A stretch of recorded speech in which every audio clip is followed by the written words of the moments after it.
Vandeham Shri Guru Shri Juta Padakamalam Shri Gurum Vaishnavanshan.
Acharya Ashtottara Saptasmisi Manadhanagare Sesi Bhaktivedanta Swami Srila Prabhupada ki jai. Anandakoti Vaishnava Vrinda ki jai. Stand founder Acharya Srila Prabhupada ki jai.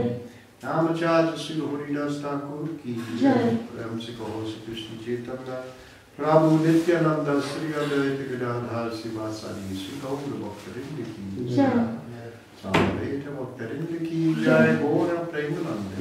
All glories to the assembled Lord Jesus. All glories to the assembled Lord Jesus. All glories to the lotus feet of Sisi Guru and Gauranga.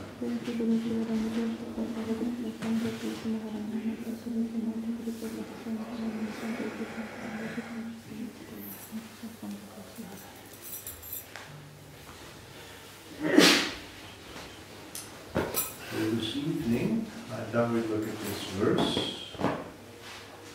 5:22.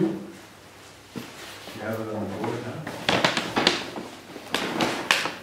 Especially, we were talking about this subject, I think, on Sunday. This is a follow-up verse. And what's the problem with the material world? Krishna explains it here on 5:22. So you can say after me. Ye, he, samsparsha, ja, bhoga, dukha, yonaya, evate, adi, antavantaha, kaunteya, na, teshu, ramate, buddhaha, yehi samsparshaja bhoga, dukkayonaya evate, adiyantavanta kaunteya, teshu ramate buddhaha,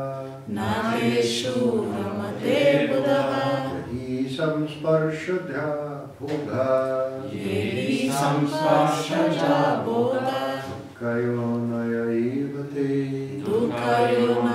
evate, adiyantavanta kaunteya, nateshu ramate buddhaha,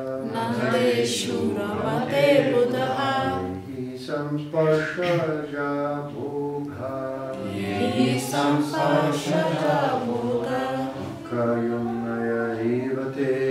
dukkayonaya evate, adiyantavanta kaunteya, nateshu ramate buddhaha. Someone else?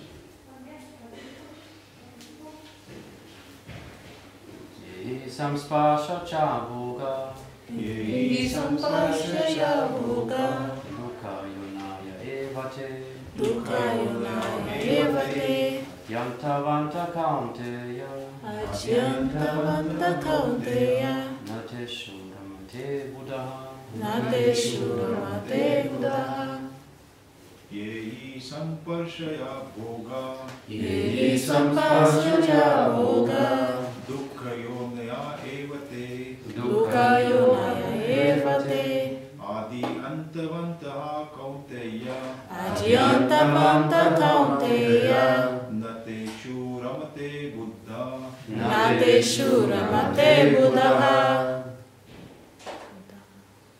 Please. Yehi sampashaja bhoga, dukkayonaya evate, adyantavanta kaunteya, nateshu ramate buddha.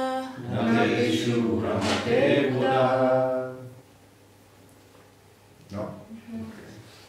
Ye, those. He, certainly. Certainly. Samsparshaja, by contact with the material senses. by contact with material senses. Bhoga, Bhoga, enjoyments. enjoyment. Dukkha, Dukkha, distress. distress. Yonayaha, Yonaya, sources of. sources of. Eva, Eva, certainly. certainly.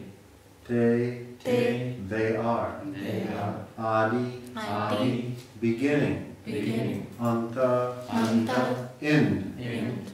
Vantaha, Vantaha, subject to. subject to. Kaunteya, Kaunteya, O son of Kunti. son of Kunti. Na, Na, never. never. Teshu, Teshu, in those. in those. Ramate, Ramate, takes delight. takes delight.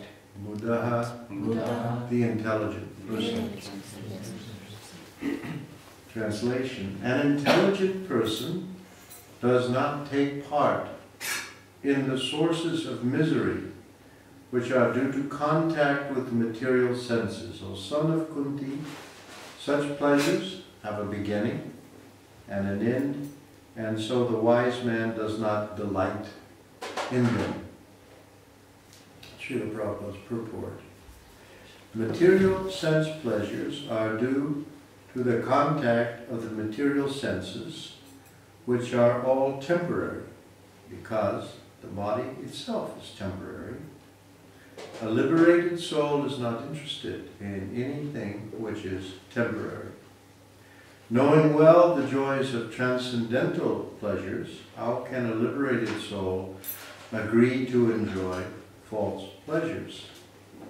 In the Padma Purana it is said, Ramante yogino nante saranande chidatmani iti rama pade nasau param brahma vidiyate.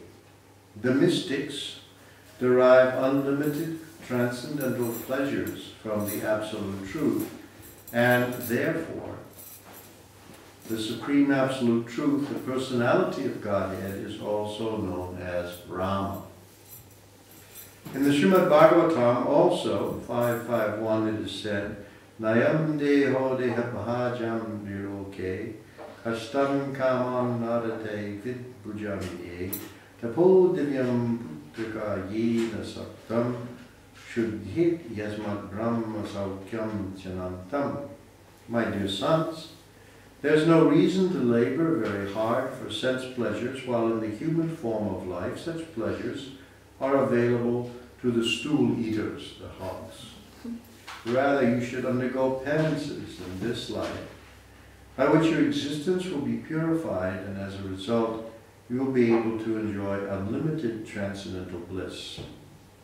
Therefore, those who are true yogis or learned transcendentalists are not attracted by sense pleasures, which are the causes of continuous material existence. The more one is addicted to material pleasures, the more he is entrapped by material miseries. Ma Om Vishnu Padaya Krishna Prastaya Bhutale Srimati Bhaktivedanta Swaminiti Namane Namaste Sarasate Deve Gaura Mani Pacharane Vishesha Shunyavadi Paschachade Satadane Om Jnanam Timmaram Dasya Ganandana Shalakaya Chakshuru Miritum Jainam Tasmai Sri Gurave Namaha Panchakalpa Tarubhyas Chakripa Sindhu Veva Japati Nam Avanebhyo Vaishnavebhyo. So if we look again at the Sanskrit of this verse, just starting from the beginning, the first statement by Krishna is quite startling, because he says, Yehi samsparsa jo ja bhuga dukkha yonaya evate. So, samsparsa ja bhoga. Bhoga, we know that word, we used to talk about bhoga all the time. It means that which is enjoyable, or pleasures. So he's talking about certain pleasures. They're called pleasures, enjoyments, bhoga.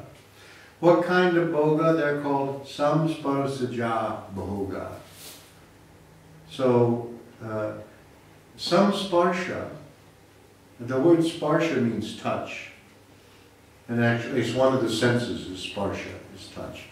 But in general, here, as in the previous verse, it means sense contact, the touch between the senses and their objects. Samsparsha, sam means together, so samsparsha. The touching together between the senses and their objects. So each sense has its proper object. If this is my sense, it's got its object, and we bring them together, right? Samsparsaja bhoga.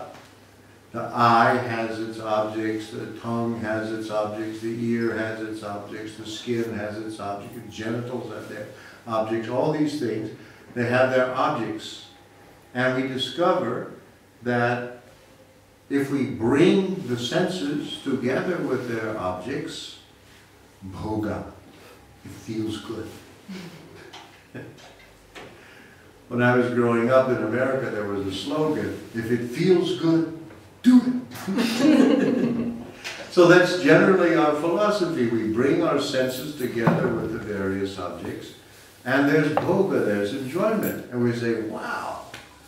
So obviously, this is the path to happiness. I simply increase sambarsaja bhoga as much as possible. Right? This is the way the world goes. Let's just multiply that out. And so everyone is thinking this way. And the whole economy is based on samsparsaja bhoga. If you're not doing enough, they have advertisements and other things to make you want more if you don't want enough. So this is the material world. So it's talking about those things, samsparsaja bhoga. And then Krishna says something very startling, dukkayonaya evate. They are, in fact, the sources of all suffering. Dukkha. Just the opposite of what we think. And he's very emphatic. He has these two words, he and eva, that emphasizing these things, because actually it's a startling statement. Just the opposite of what we believe. That we bring our senses together with our objects and feel bhoga, happiness. No, dukkha yonaya. It produces the opposite. This is a famous word, dukkha, because Buddha made it famous. You know, when his famous statement, life is suffering, was the use of this word dukkha. Dukkha, everything is dukkha, suffering. So this is where the suffering comes from. So Krishna is saying something to us. He's supposed to know how he made the world, you know. So he's telling us that it's just the opposite of what it seems. This is bad news for the economy. Dukkha yonaya evate. And then he gives one reason why, adi antavanta. These pleasures have a beginning and an end. Right? They begin and they end. That's one reason. So we notice that in this world we feel pleasure, and then we do something to enjoy that pleasure, and then it comes to an end. And when our pleasure comes to an end, how do we feel? Well, we feel upset. We feel disappointed. We feel let down. And of course, usually we engage in different activities to start it over again, or get something else so that there's pleasure, right? So this is the common experience. It actually comes to an end. Now, as I said, sometimes we think it won't. But this is wishful thinking. And I mean, often we're separated. You know, I have a relationship with a girl, and I think everything is wonderful, and then I'm seeing she's going off with another guy. Or I have some relation. You see, what we do in the world is we work very hard to establish relationships that bring us pleasure. We have to have all kinds of different relationships so that we are happy. We have some relationships that just bring us money so that we can buy pleasure. Of course, so you need money, and there's that relationship. And we have relationship with other people. The parents have with their children, children with their parents,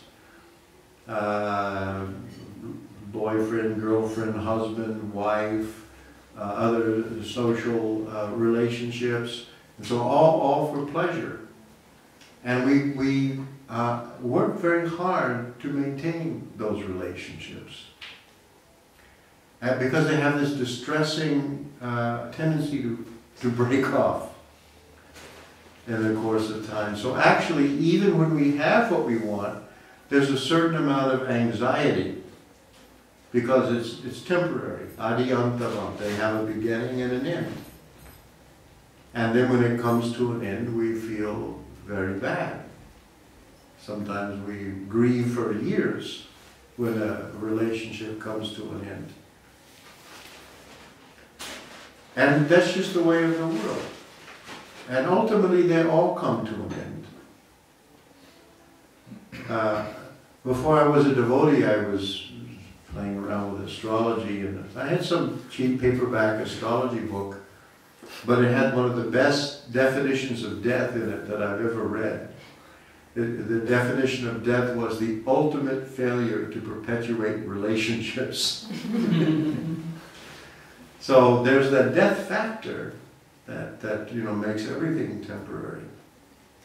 And if we ask ourselves, when we have a relationship that gives us some kind of pleasure, and it comes to an end and we feel upset, we can ask somebody, take a survey, when your happiness came to an end, why did you feel bad? He said, well, because obviously I wanted to keep on going.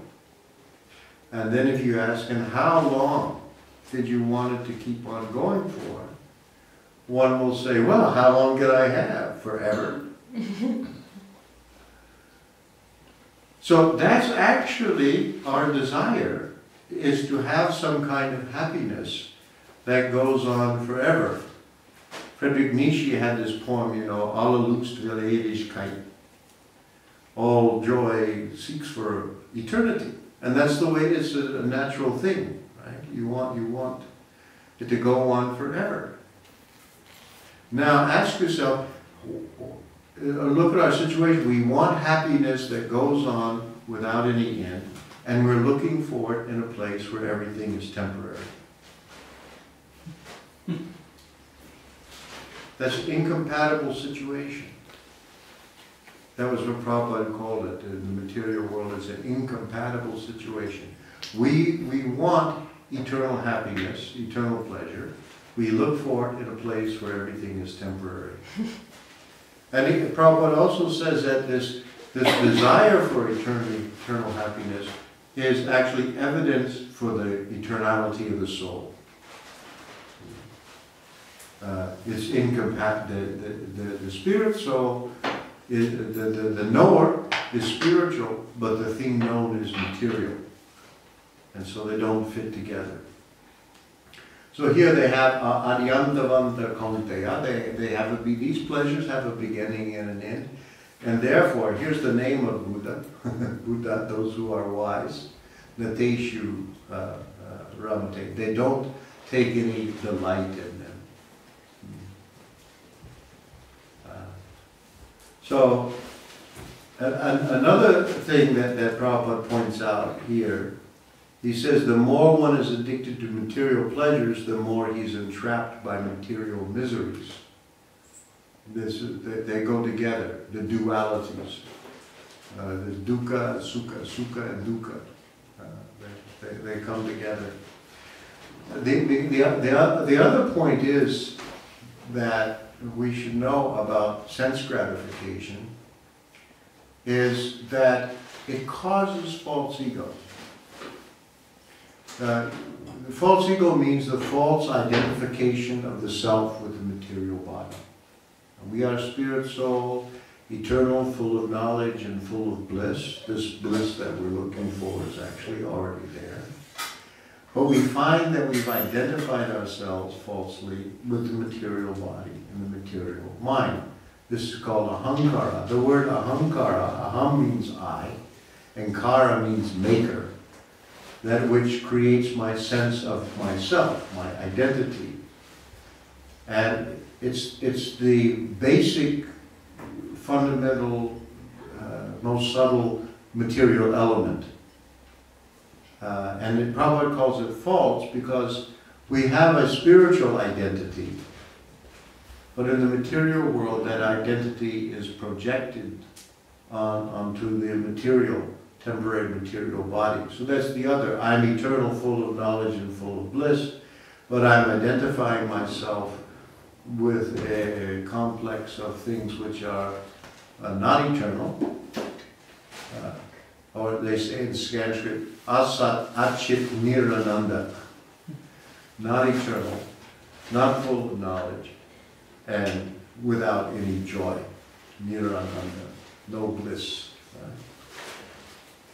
And so this false ego is created by sense enjoyment.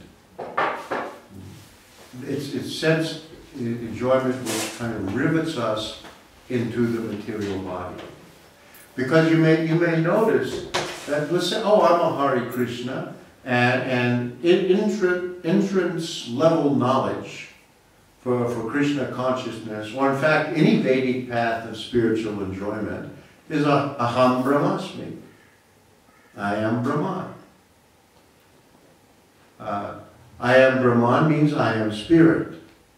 The corollary is I'm not matter. Therefore, I'm not the body. So if you ask any devotee, are you the body? No, I'm not the body. So I know in theory that I'm not the body. But why is it if I know that and I cut my finger, oh, look what I did, it hurts. You know?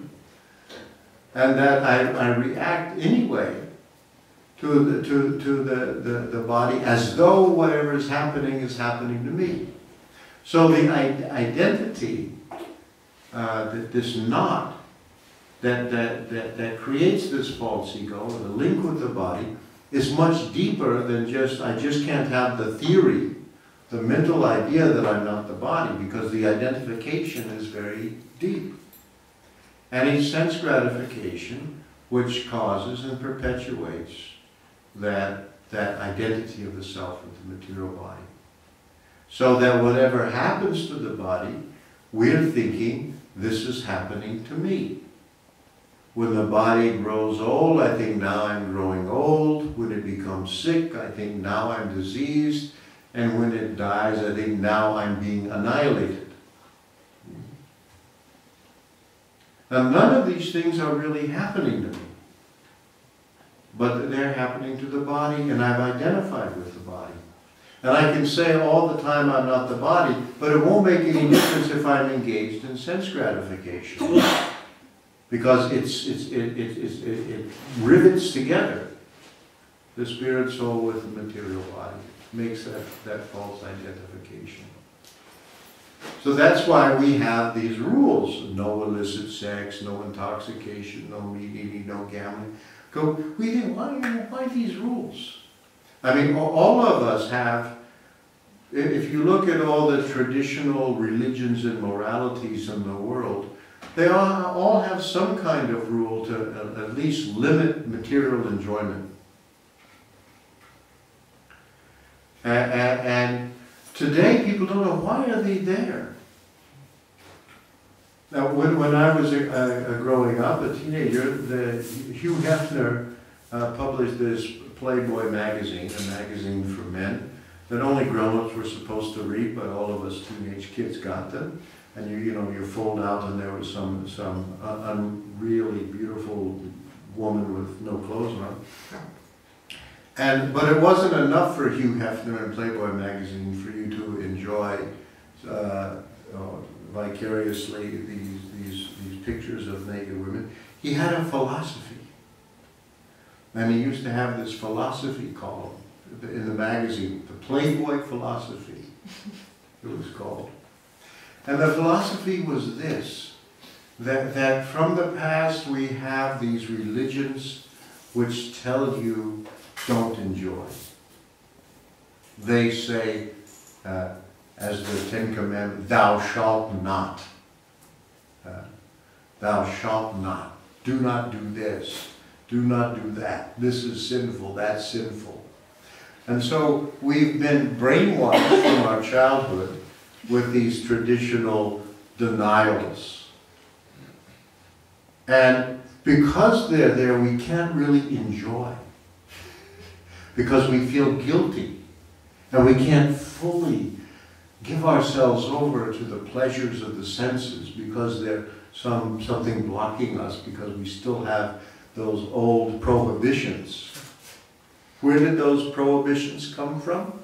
Well, in the past there were these nasty old men, these patriarchs, who somehow or other were envious of young people and didn't want anybody to have any fun. So they just promulgated these prohibitions and these negations and said this is bad and this is wicked. And those of us who grew up in America, to a certain, they didn't allow you to dance. They didn't allow you to take alcohol. If you wanted to take a girl out on a date, her father had to drive you, you couldn't be alone. And all these things were like that in America in the 50s, It was like... so we were very frustrated. And then Hugh Hefner came along with the Playboy philosophy to tell us that people just don't want us to have fun. So what has happened is that somehow or other these prohibitions have lasted, but people no longer know what they're for. The idea of a science of spiritual development, of actual spiritual advancement, is somehow gone. And so just what's left over is this part of it, and nobody knows anymore why all these irrational prohibitions are there. And so Hefner was thinking, and others were thinking, if we just get rid of it, then we can really enjoy. We can really just forget about all those things and fully immerse ourselves in pleasure. And that's dedicated to that. And so we've tried it a little while, then certain things started to happen like AIDS epidemics and other things, and people learned it wasn't so simple. But the real reason is that the problem with material sense gratification that stops us from really enjoying is the very fact that it's temporary. Because the more we try to enjoy in the world, the more we become attached to something that we know will not last. And if you have a little experience of that, we want our desire to, we have a desire to love. And that desire to love wants to expand without limit. Prabhupada says in the beginning of Nectar of Devotion, our loving propensity, expand without limit. When we place it on something in the world, immediately we enter into a fear and danger.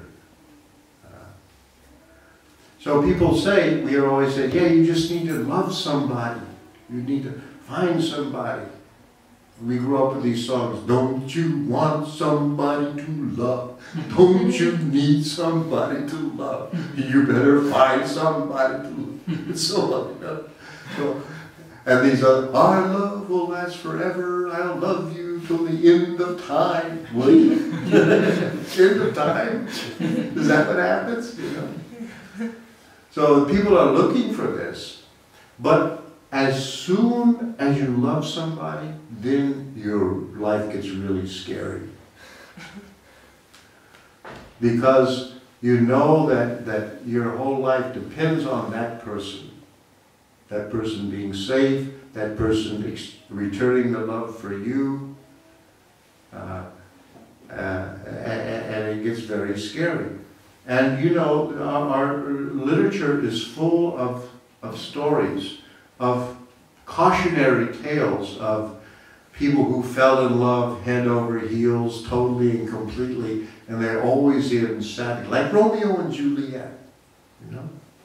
There's a true love story, they overcome obstacles and everything, but how does it end? You know, it ends with death and suicide.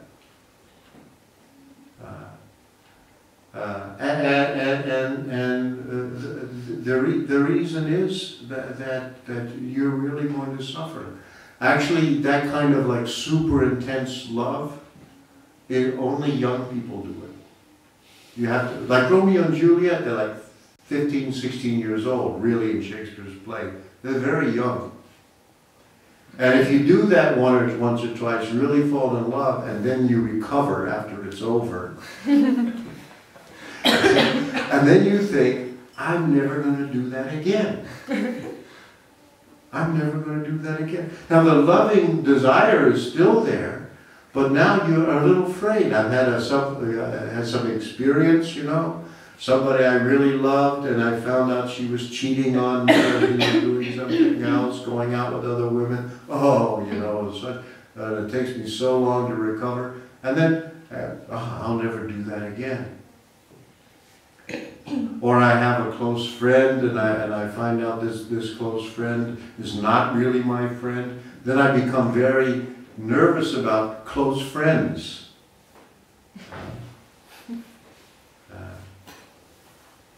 So we become like that, and so you find out, you meet old people, a lot of old people. They are very, bitter and disillusioned. Once, just I was a new devotee, and my wife and I were going out looking for cloth to buy for the deities. And in those days, they always wore dhotis and stuff like that.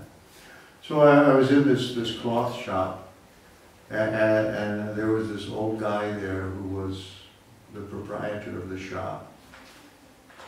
And so I'm looking around, we're looking at things, and then he comes up to me and he says, you want to know my philosophy of life, kid? I thought, oh, well, that's weird, because I didn't ask him anything. So I was a devotee, and he thought, well, something. And I said, well, what's your philosophy of life? And he says, people stink. and I looked at him, I looked at his face, and I could see it in his face, that he probably had business partners that cheated him.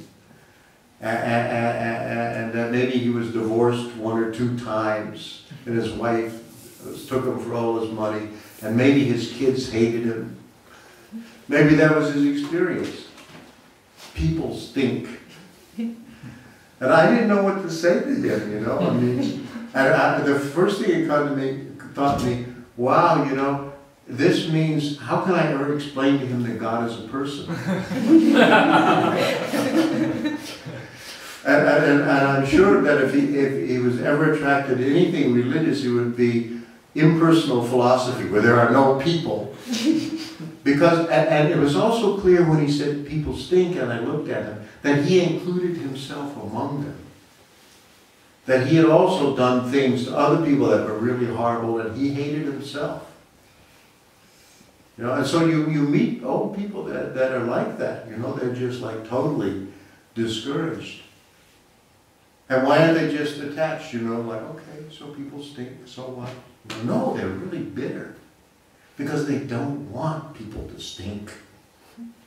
They really they still want these relationships. So when you see people that are bitter and disillusioned, they're disappointed idealists. is what they are. So that disappointment is there for the fate of many, many people. And it's just the material world, you know, gradually, as you grow older, you know more and more people that are dead. Or else you're dead yourself, of course. It's the other thing, the other option. Either you know a lot of dead people, or you're dead. That's just the course of material nature. So the trouble is that then we put our loving propensity onto temporary things, based on temporary relationships, and we find out in the course of time that we really have to be protective because of the nature of the world, and we really can't love. And our relationships turn into business deals of one kind or another. You know, you gratify my senses and I'll gratify yours, and we'll get along for a while. But that doesn't really satisfy us. It doesn't really satisfy us. So all this comes from identifying the self with the body. And that itself is the creation of false ego and sense gratification. So that's why controlling the senses is really the key to happiness. When people see devotees, you know, they say, they can't understand. No illicit sex, no intoxication, no gambling. Someone said to me, "What do you do? What's left?" Have fun. They don't understand it. Or they think, like when here like in this quotation in this verse, Tapo Divyam Putika Yena Sattva, Rishabhadev is telling his children that they should perform tapasya, austerity. And when we see that people are performing austerity, we think, well, what's wrong with these people? You know, are they looking for punishment? Are they enjoying suffering or something like that? Why is this attraction for austerity? But actually, that austerity is really the key to Brahma Sokyam, real spiritual happiness. So that people engaged in spiritual life, they find that the more they become free from material enjoyment, the more they are able to experience spiritual happiness. So we have the capacity for spiritual happiness. It's really there. But when we engage our senses in sense gratification, it destroys that sense, that ability. That's what happens to us. A kind of we say that when you chant the Hare Krishna Maha Mantra, that Krishna is directly present in his name. Right? Abhinatva nama namana. There is no difference between Krishna and Krishna's name. Well, I say Krishna, where is Krishna? Well, that's because something has happened. Because of sense gratification, my senses have become numb to spiritual experience. The senses are part of the spirit soul. Because the spirit soul is a person. And person means that one has senses. That one can experience other things. Krishna has senses, and we have spiritual senses. But our senses have now been developed in a material way. And because of sense gratification, they become switched off for spiritual experience. We are incapacitated. And so, of course, the first thing that we do in our process is engage the senses in Krishna's service. And when the senses are that engaged, they regain their capacity. Atasi Krishna namadi nabhavet grayam indriya. That's the first part. That Krishna, his name, nam adi, means name, form, qualities, and activities. The name, etc. Nam adi. Name, form, quality, and activities. Atasi Krishna namadi nabhavet grayam indriya. They cannot be grasped by our senses, meaning our material senses. So far, that's Mayavad philosophy too. The transcendence, if you look into transcendence with your material senses, you will see nothing. If somehow you can come close enough to look into Brahman with material mind and senses, you will find that there's nothing there, because you can't see it. And the nothing is just a report on our ignorance. And then we think that because I see nothing, what's out there is nothing. No name, nor form, no qualities, no experiences. I cannot. Maybe I have an intuition. There's something out there, something big, something important, but I can't see name, form, quality. That's just a report on my ignorance. Atasi Krishna namadi nabhavet grayam indriya. Sevan mukhe jivado. But when the senses, it says jiva. Jiva means the tongue. It has an H in there. It's not jiva. The living is jiva. When the tongue and so on, beginning with the tongue. When those senses are engaged, seva unmukhe, when they're engaged in are engaged in Krishna's service, sevanmukhe jiva swayam eva sparat yadaha. Then all that becomes revealed. The senses become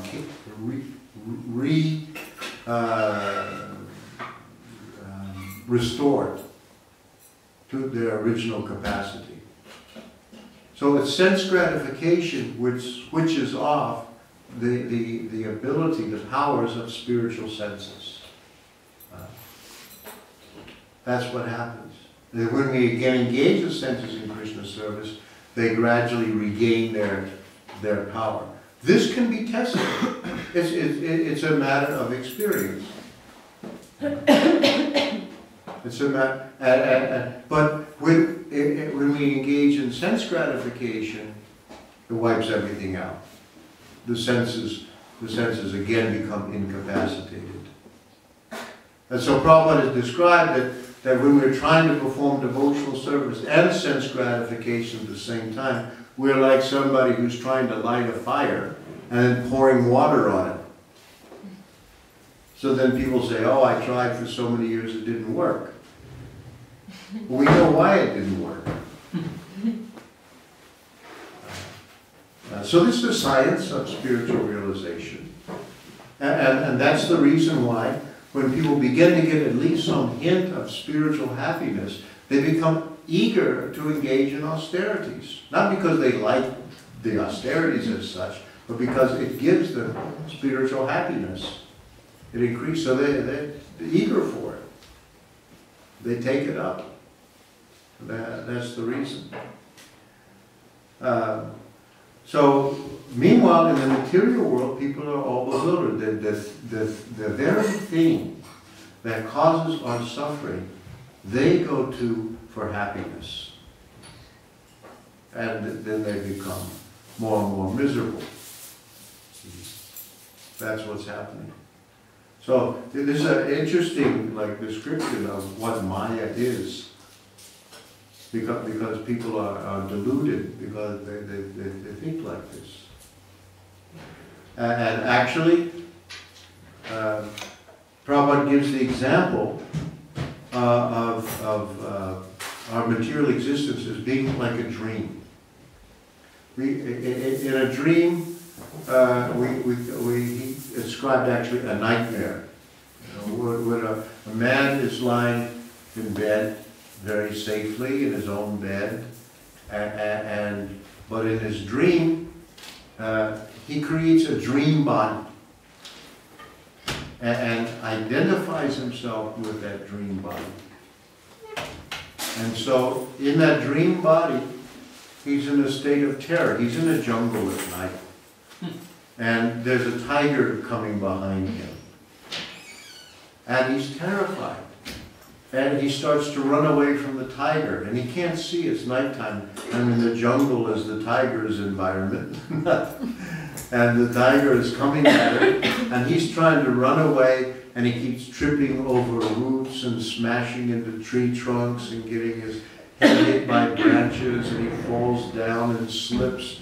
And he's trying to run. And the tiger is behind him. He can hear that big animal crashing through the underbrush, you know, coming at him, and then you can hear, you know, his paws as he runs, and then there's silence because he's in the air, and then he, you know, that tiger teeth is like in the back of his neck, and he can smell that rotten meat tiger breath, and then of course a tiger kills by twisting your neck and breaking your neck. And so his neck is going, he's going to break. He screams in terror, and he wakes up, and he's safe in bed. There's the curtains blowing gently in the breeze. You know, the calm air is outside. Everything's fine. So that's our condition. We are safe. We are not at all in any danger. But we've identified with this material body, and whatever happens to it, we think it's us.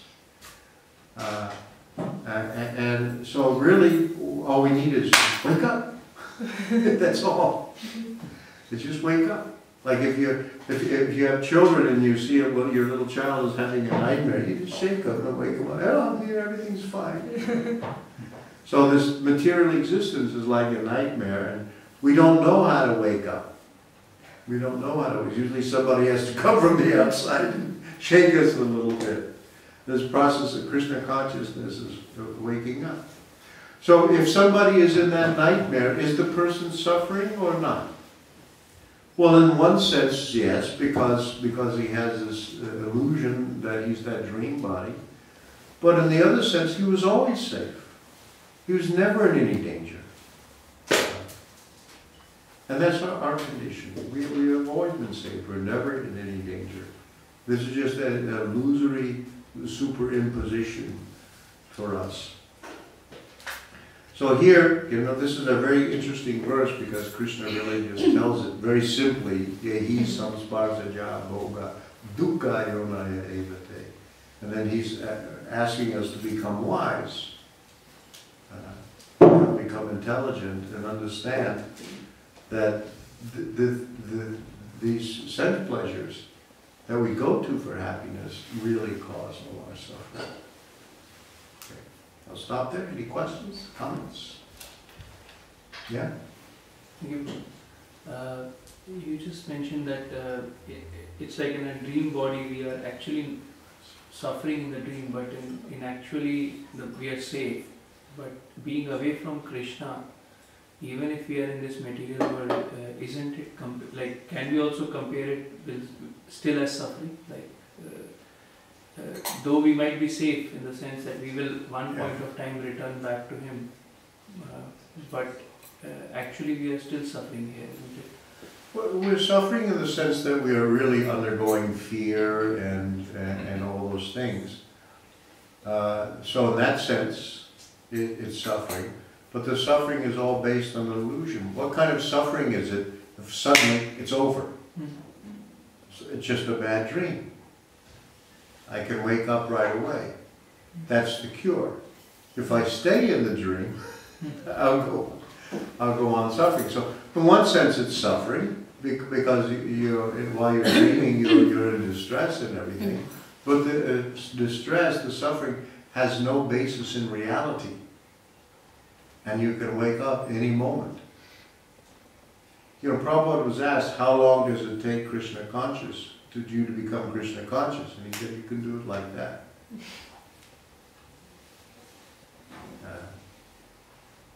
Really.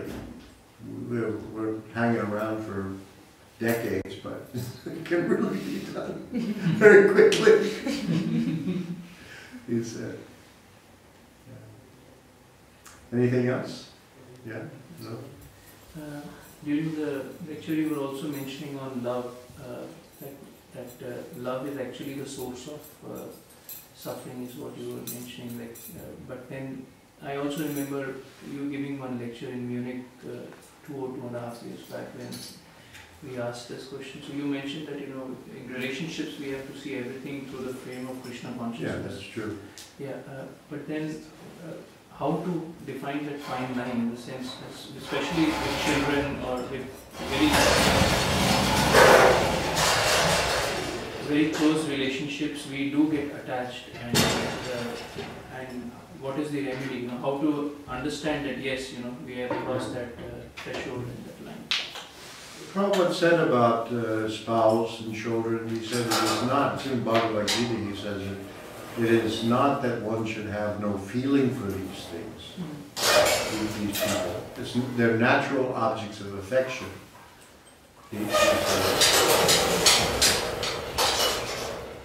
But that affection can be, how shall I say, purified.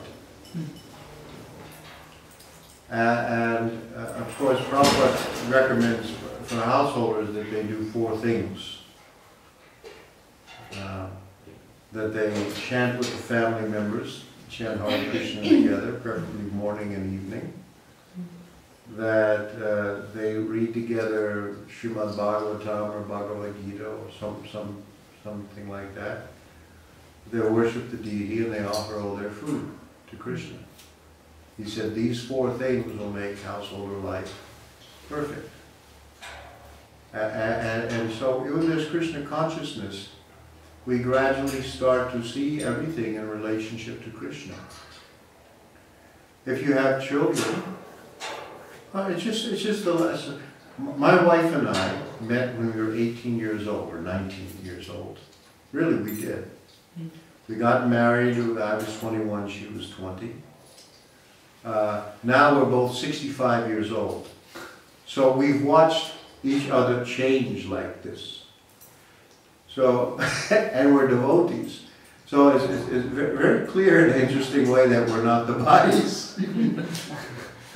Because when you met somebody, you know, at the age of 19, and now you know the same person at the age of 65. There's just a lesson there that you could observe very early on. You know? And similarly, you know, I have grown-up children. And I've watched them go through these changes. And they, you know, first they're little dependent, cute little things, and they grow up, and they become independent adults, and so on.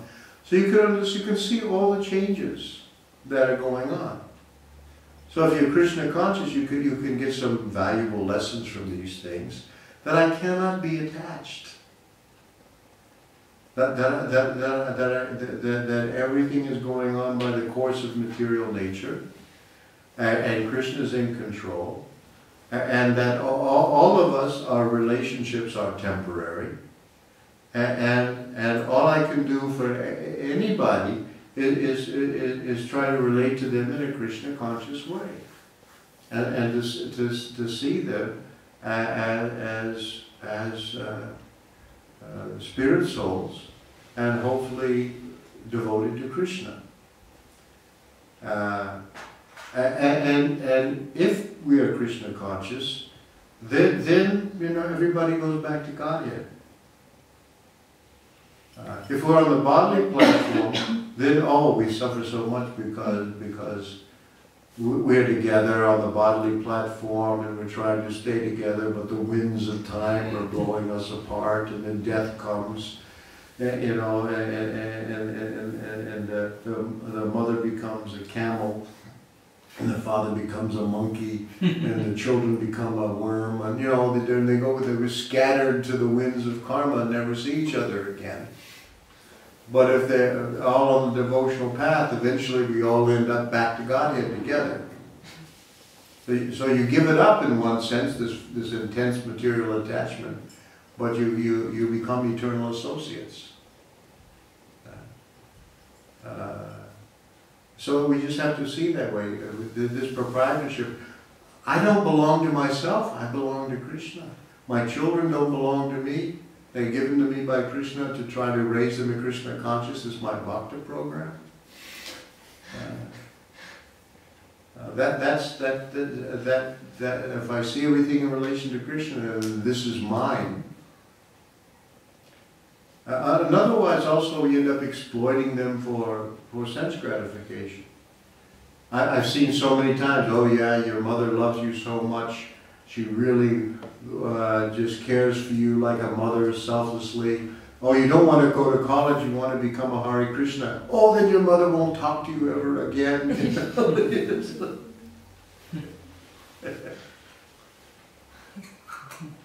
So, I want to be able to brag, you know, my child was this, that, the other thing, you know. Oh, I had a friend, a devotee, who's told me that he overheard this conversation.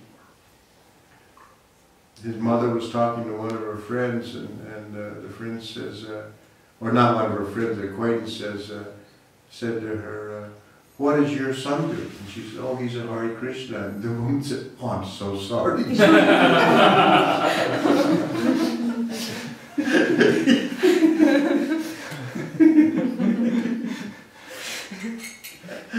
So, these things happen.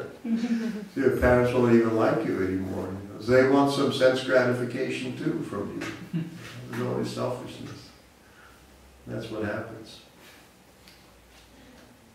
Anyway, what can we do? Anything else? You got any questions or comments? Thank you. Srila Prabhupada ki jai. Bhagavad-Gita ki jai. Jai.